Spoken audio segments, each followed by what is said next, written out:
किसी भी देश को विकसित एवं समृद्ध बनाने के लिए इंजीनियर्स की बहुत बड़ी भूमिका रहती है। मुझे आज भी याद है 2 दशक पूर्व जब हम बोर्डिंग स्कूल में पढ़ा करते थे तो अपने घर बात करने के लिए चिट्ठियों का इस्तेमाल किया करते थे।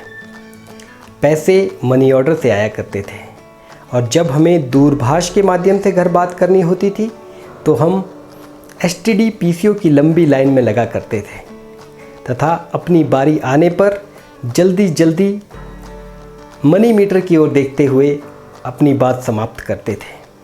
लेकिन आज चिट्ठियों की जगह व्हाट्सएप और मैसेंजर ने ले ली है।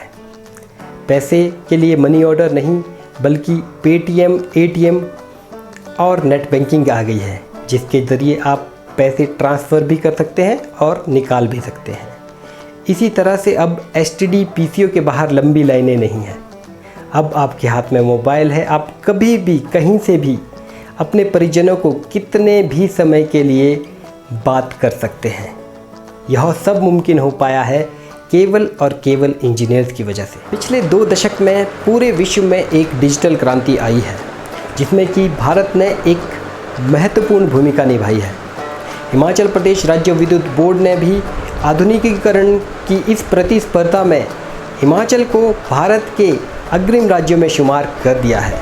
HPSCB ने SAP ERP मॉड्यूल को लागू करके यह साबित कर दिया है कि हिमाचल जैसा एक छोटा सा राज्य भी भारत के विकास में अहम भूमिका निभा सकता है। इसका एक छोटा सा उदाहरण है हिमाचल प्रदेश में कंप्यूटराइज्ड बिलिंग को लागू करना, जिसके तहत हिमाचल के सभी इलेक्ट्रिकल सब डिविजन्स को ऑनलाइन प्लेटफॉर्म पर लाया जाएगा।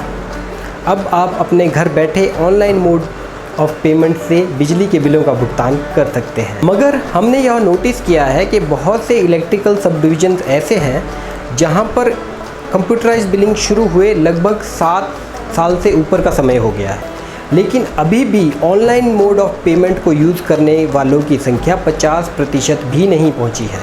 मैं आज भी देखता हूं कि लोग बिजली के बिलों को जमा करने के लिए बिजली बोर्ड के बाहर लंबी लाइनों में खड़े हैं और कमाल की बात तो ये है कि सबके हाथ में मोबाइल फ़ोन है और वो लोग उसका यूज़ बिल्कुल नहीं कर रहे हैं। ये वैसा ही है जैसे आप उस STD PCO की लाइन में आज भी खड़े हो और आप सभी के हाथ में मोबाइल है। आपके हाथ में जो मोबाइल है आप उससे कॉल नहीं कर रहे हैं, आप STD PCO की लंबी लाइनों में खड़े हैं। आप कृपया मोबाइल का यूज़ कीजिए।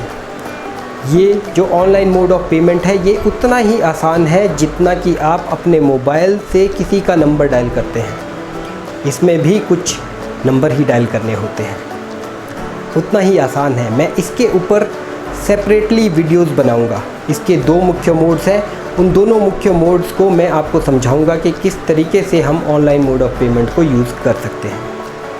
मेरा आप सभी से यह अनुरोध है, कृपया इस इंटरनेट की सहूलियत को अपने जीवन में उतारें। मैं आपसे वादा करता हूं कि यह आपकी ज़िंदगी खुशियों से भर देगा। इसकी यूटिलिटी केवल बिजली के बिलों को जमा करने तक ही नहीं है। इसके ज़रिए आप इंटरनेट बैंकिंग, मनी ट्रांसफ़र और ऑनलाइन शॉपिंग जैसी महत्वपूर्ण सी चीज़ें सीख सकते हैं। साथ ही साथ यदि हिमाचल सरकार या भारत सरकार को कोई भी आज की डेट में स्कीम्स लॉन्च करनी है या कोई भी पॉलिसी इम्प्लीमेंट करनी है तो वो सारी की सारी इंटरनेट के थ्रू ही इम्प्लीमेंट होती है। यदि आपको इन स्कीम्स का बेनिफिशियरी बनना है तो आपको इंटरनेट का नॉलेज होना बहुत ज़रूरी है।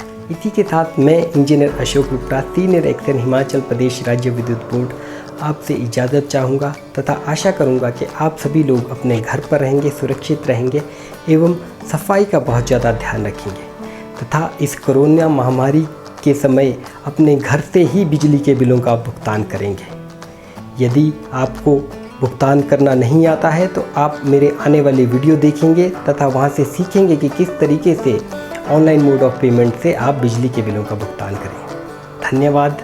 जय हिंद, जय